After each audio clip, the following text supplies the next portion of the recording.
अभी इसी मजमे में कितने एक दूसरे के कान मत देखिएगा, बस सुनते रहिए, कान बाद में देखें। इसी मजमे में कितने बच्चे वो बैठे होंगे जो दुनिया पहने बने, दुनिया पहन के बैठे होंगे।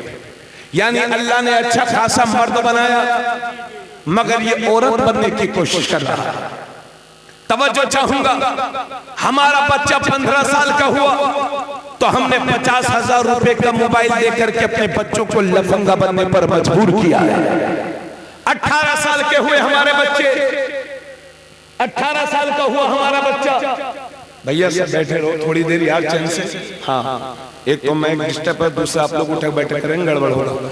हमारा बच्चा 18 साल का हुआ तो हमने 1 लाख की मोटरसाइकिल खरीद के दे दी। अब मियां 1 लाख की मोटरसाइकिल पर बैठे हुए हैं, 50,000 रुपए का मोबाइल जेब में है और मुंह में 4-5 गुटके दबे हुए हैं, कानों में लीड लगी हुई है। मौलाना रहम करिए अल्लाह के वास्ते, कानों में लीड लगी हुई है, बालों में कलर किए हुए हैं, फटी हुई पैंट पहने हैं। यानी न छोटे पर शफकत का पता है, न बड़े का अदब पता है, न उलमा की इज्जत जानते हैं, न उलमा का एहतराम जानते हैं, न माँ बाप की फरमाबरदारी करते हैं, न नमाज पूरी याद है, न रोजे पूरे याद है। यानी चेहरा देखकर नहीं लगता ये किसी मुसलमान का बच्चा है। तुम हो नसारा तो ये मुसलमान है कि जिन्हें देख के शर्माए यहूद। जब तुम्हारी सूरत काफिरों जैसी होगी, मुश्रिकीन जैसी होगी, यहूदियों ईसाइयों जैसी बना के रखोगे, कौन तुम्हारी इज्जत करेगा, कौन तुम्हें सम्मान देगा। याद रखिए, जो अपनी पहचान भुला देती है ज़माना उसे कुचल दिया करता है, उसे मसल दिया करता है। इसलिए अगर आने वाली नस्लों को इज्जत की जिंदगी जीते देखना चाहते हो, इस मुल्क में अपनी नस्लों को बेहतर देखना चाहते हो तो तुम खुदा के हो जाओ, ये सारी खुदाई तुम्हारी हो।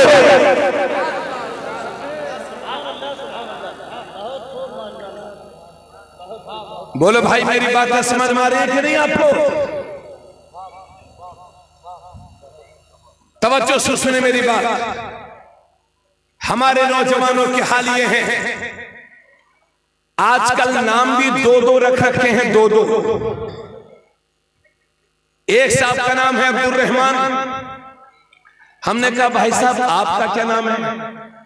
हजरत लोग वैसे नाम तो मेरा बड़ा अच्छा रखा था अब्दुल रहमान, लेकिन लोग मुझे प्यार से पप्पू कहते हैं। एक साहब का नाम है अली। हमने कहा भाई साहब आपका नाम? हजरत लोग मुझे राजू कहते हैं। एक साहब का नाम है हुसैन। हमने कहा भाई साहब आपका नाम? हजरत लोग मुझे शानू कहते हैं। एक साहब का नाम है हुसैन। हमने कहा आपका नाम? हजरत लोग मुझे प्यार से गुड्डू कहते हैं। एक साहब का नाम अब्दुल कादिर। हमने कहा भाई साहब आपका नाम? हजरत लोग मुन्ना कहते हैं, मुन्ना। अम्मा कब तक मुन्ना गुड्डू शानू पप्पू बने रहोगे? अगर बाप ने नाम मोहम्मद रखा है और 1 लाख भीड़ में खड़े हो और कोई पूछे कि नाम क्या है तो शान से बताया करो मेरे बाप ने मेरा नाम मोहम्मद रखा है। उसमें क्या मुसलमान बनने की जरूरत है? मगर मियां इस्लाम को छुपाए छुपाए फिर रहे। 2-2 नाम इसलिए रख रखे हैं ताकि कहीं जरूरत पड़े तो गुड्डू शानो मुन्ना बन के निकल जाए। अमा अगर इस तरह के हालात हैं तो ये ईमान की कमजोरी है। और माफ करिएगा मुझे, मगर जितनी मेरी बातें समझ में आ रही है कोशिश करिए हजरात। और दूसरी तरफ आलम यह है, तवज्जो से सुनिएगा, हमारे बच्चों का नाम में गड़बड़। और इसी मजमे में कितने बच्चे वो होंगे, इन्हीं नौजवानों में कि अपने हाथों में कड़ा पहनते हैं। कड़ा, कोई कड़ा पहने घूम रहा है, कोई टैटू बनवाए घूम रहा है, कोई जंजीर पहने घूम रहा है। गरीब है तो चांदी की या लोहे की, वरना तो मियां सोने की। कोई जंजीर पहने घूमेगा, कोई टैटू बनवाए रहा है, कोई हाथ में कड़ा पहना। अरे भाई, किसी के मजहब में कड़ा पहनना जायज है तो वो पहने, लेकिन इस्लाम में सिर्फ मर्द को सिर्फ 1 अंगूठी, वो भी 4.5 माशा से कम वजन की 1 नग वाली, मर्द को सिर्फ 1 अंगूठी जायज है। उसके अलावा हर तरह का लोहा, तांबा, पीतल या दूसरी धातु की बनी हुई अंगूठी, चैने, ये सब की सब नाजायज और हराम है। अगर हाथ में 2 अंगूठी पहनते हो तो पहनना बंद करो।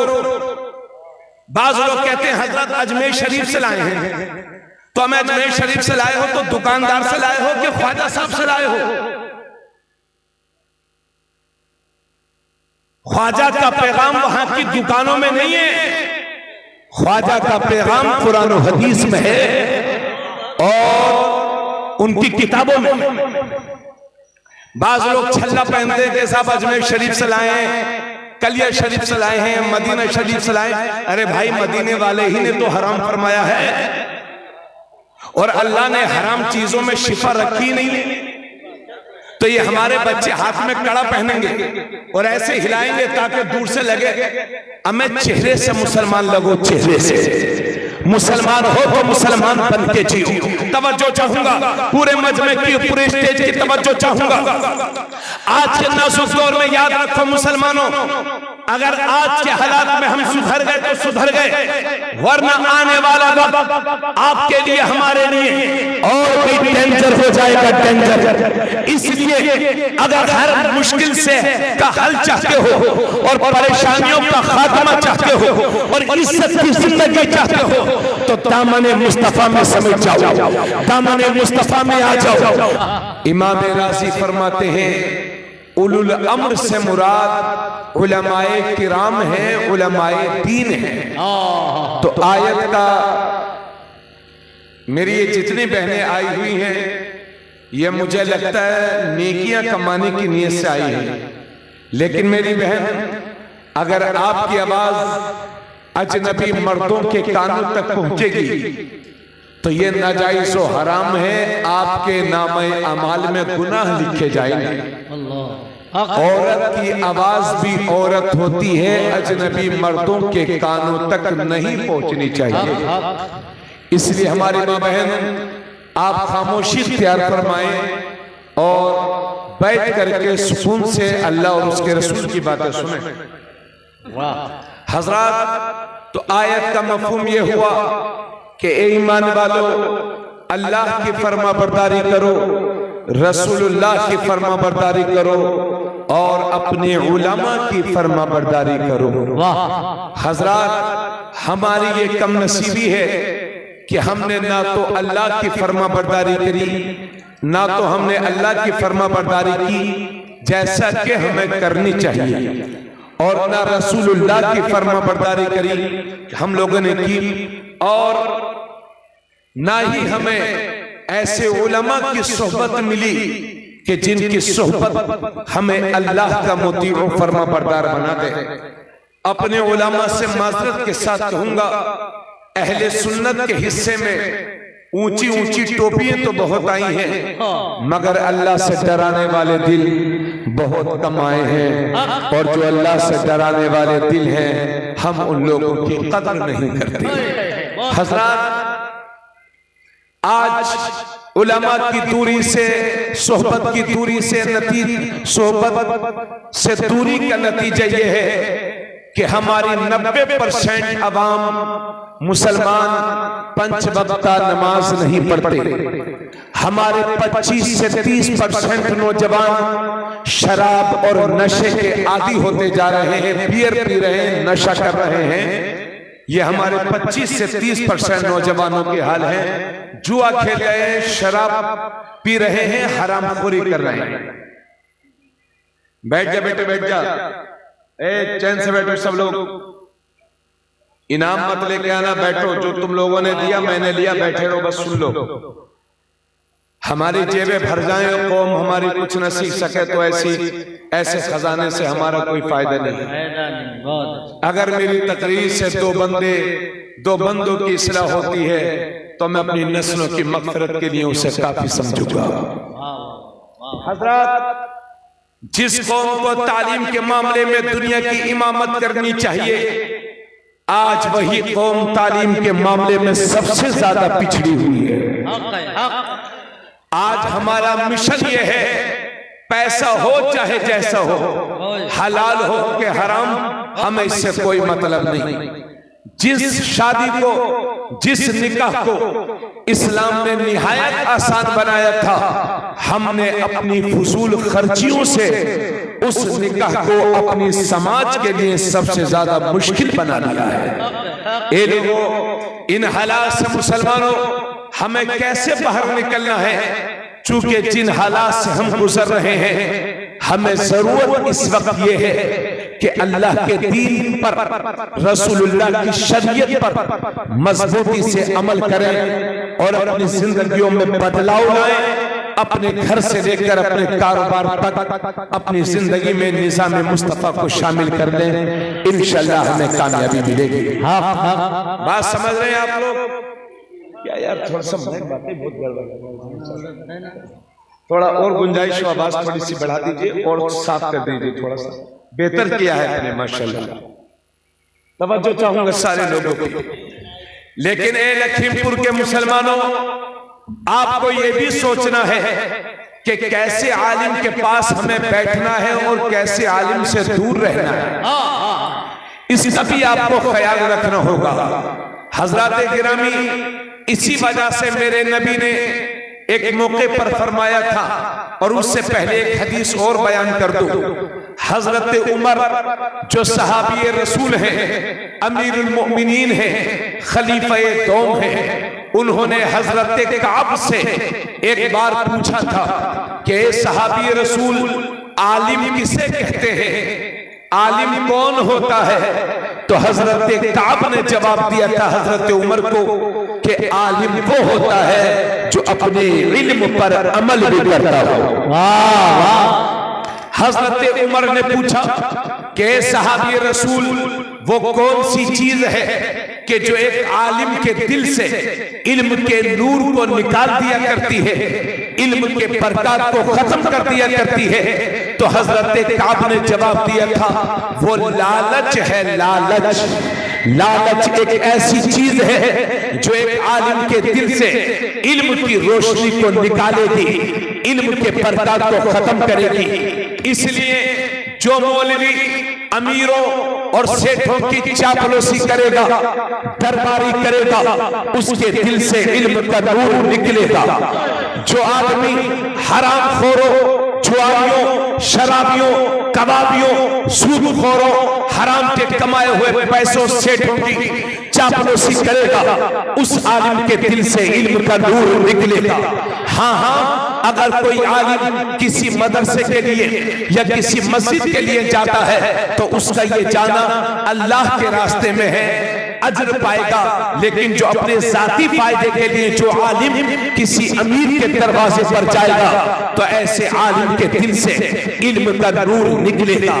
इसलिए मैं कभी कभी कहा करता हूँ कि बड़ा आलिम वो नहीं है कि जिसके पास इल्म ज्यादा है, बल्कि बड़ा आलिम वो है कि जिसके दिल में अल्लाह का डर ज्यादा है। जिसके दिल में अल्लाह का जितना डर होगा वो उतना बड़ा आलिम होगा। इसी वजह से मेरे नबी ने फरमाया था, अला इन्ना शर्र शर्र शिरारुल उलमा व इन्ना खैरल खैर खियारुल उलमा। नबी ने फरमाया था, ए लोगों खबरदार, तुम में जो सबसे बुरे लोग हैं, यानी दुनिया के सारे बुरे लोगों में जो सबसे बुरे लोग हैं वो उलमाए सू हैं, उलमाए शर हैं। और दुनिया के सारे अच्छों में जो सबसे अच्छे लोग हैं वो उलमाए दीन हैं, उलमाए हक हैं, उलमाए अहले सुन्नत वल जमात हैं, उलमाए मसलक आला हज़रत है।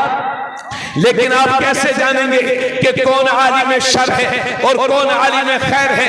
तो साफ सुथरे जुमलों में सुन लो, मैं आसमान खिताबत से उतर के नीचे आ चुका हूँ, इसलिए आसान लफ्जों में तकरीर करने की कोशिश कर रहा हूँ।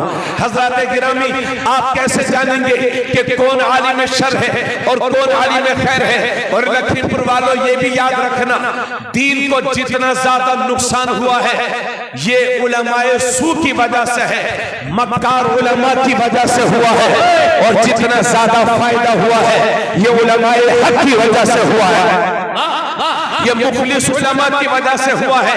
तो ये लखीमपुर और अतराफ के सुन्नी मुसलमानों, आप कैसे जानेंगे? ए बाबू, ए चिट्टू, देख ये 20 रुपए मैंने कबूल किया, कल को बाल छोटे करवा लेना अपने। हाँ बैठ बैठ बैठ, इधर सुनो मेरी बात, आप सुनिए, इंशाल्लाह कोशिश कर रहे हैं कि ठीक है ठीक है ठीक है, बहुत ठीक है बहुत ठीक है बहुत ठीक है, तवज्जो। आप कैसे जानेंगे लखीमपुर वालों कि कौन आलिम शर है और कौन आलिम खैर है? तो सुन लीजिए, जो आलिम समाज में इत्तिहाद बर्पा कर दे वो आलिम खैर है, और जो मौलवी बस्ती में किसी गांव में इंतशार बर्पा कर दे वो आलिम शर है। जो आलिम हमारे बच्चों को मस्जिद का नमाजी बना दे वो आलिम खैर है, और जो मौलवी हमारे बच्चों को मस्जिद से दूर कर दे वो आलिम शर है। जो आलिम हमारे बच्चों को तकलीद का आदी बना दे वो आलिम खैर है, और जो मौलवी हमारे बच्चों को तकलीद का मुखालिफ बना दे वो आलिम शर है। जो आलिम हमारे बच्चों को रसूलुल्लाह का वफादार बना दे वो आलिम खैर है, और जो मौलवी हमारे बच्चों को रसूलुल्लाह का और हजरत मस्तान का बागी बना दे वो आलिम शर है। और क्लियर जुमला मैं बोलूं, जो मौलवी ये कहे कि रसूल की ताज़ीम ऐसे करो जैसे कि बड़े भाई की करते हैं तो वो आलिम शर है। और जो दुनिया को ये बताए कि सरवर कहूं कि मालिक को मौला कहूं तुझे, बाबे खलील का गुले ज़ेबा कहूं तुझे, तेरे तो बस ऐ बेतनाही से है बरी, ठहरा हूं मेरे आका मैं क्या क्या कहूं तुझे, लेकिन रज़ा ने खत्म सुखन कर दिया, खालिक का बंदा खल्क़ का आका कहूं तुझे वो आलिम खैर है। जो मौलवी ये कहे कि हुजूर को तो पीठ पीछे करे,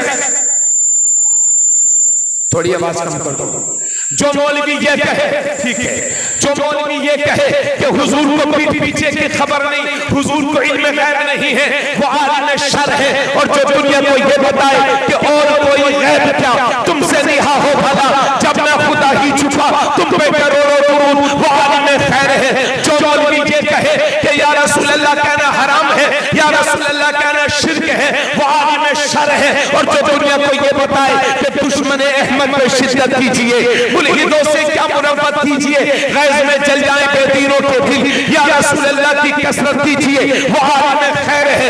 जो मौलवी ये कहे कि या रसूल अल्लाह कहना हराम है वो आलिम शर है। और जो आलिम ये कहे दुश्मन अहमद में शिद्दत कीजिए, या रसूल अल्लाह की कसरत कीजिए वो आलिम खैर है। जो मौलवी, तवज्जो चाहूंगा, जो मौलवी अपने बच्चे का जन्मदिन तो मनाए लेकिन हुजूर की मिलाद को हराम कहे वो आलिम शर है। और जो दुनिया को ये सिखाए कि हश्र तक डालेंगे हम पैदाइश मौला की धूप, मिस्ल फारिस नजद के किले गिराते जाएंगे, खाक हो जाए अदू जलकर मगर हम तो रज़ा, दम में जब तक दम है जिक्र का सुनाते जाएंगे वो आलिम खैर है, आलिम हक है। अल-गर्ज़ ये के जो मौलवी मुसलमानों के दिलों से रसूलुल्लाह की मोहब्बत के चिराग को बुझाने की कोशिश करे वो आलिम शर अशरफ अली थानवी है। और जो आलिम हर सुन्नी के सीने को नबी की मोहब्बत का मदीना बना दे वो आलिम खैर इमाम अहमद रज़ा है।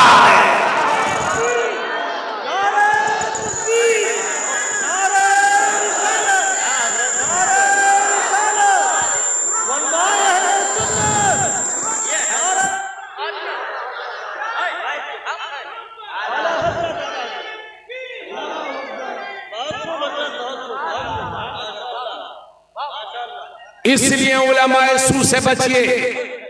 और लखीमपुर वालों आपको दावत दूंगा, आला हजरत चिढ़ने वाली, आला हजरत वो चीज है कि जिनसे चिढ़ा नहीं जाता बल्कि उनको पढ़ा जाता है। और आज के दौर में इमाम अहमद रजा की जात एक ब्रांड है, ब्रांड। अगर किसी की सुन्नियत को परखना हो तो उसके सामने लंबी चौड़ी तकरीर करने की जरूरत नहीं है।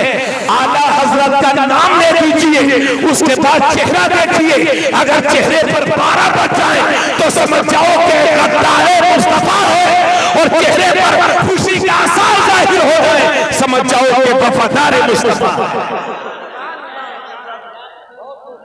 इसलिए ऐसे आलिमों के करीब हुइए कि जो मदीने से हमारा रिश्ता जोड़ दे। बात समझ में आ रही है कि नहीं भाइयों? आप तक आवाज पहुंच रही है? बस ठीक है, हम आराम आराम से तकरीर कर लेंगे, कोई दिक्कत नहीं है, बस सुकून से बैठे। अब जरा मेरी बातों को सुनिए मुसलमानों, जरा हमें अपना मुहासबा करने की जरूरत है। इतना बड़ा मजमा आया है, मैं चंद बातें आपसे करना चाहूंगा।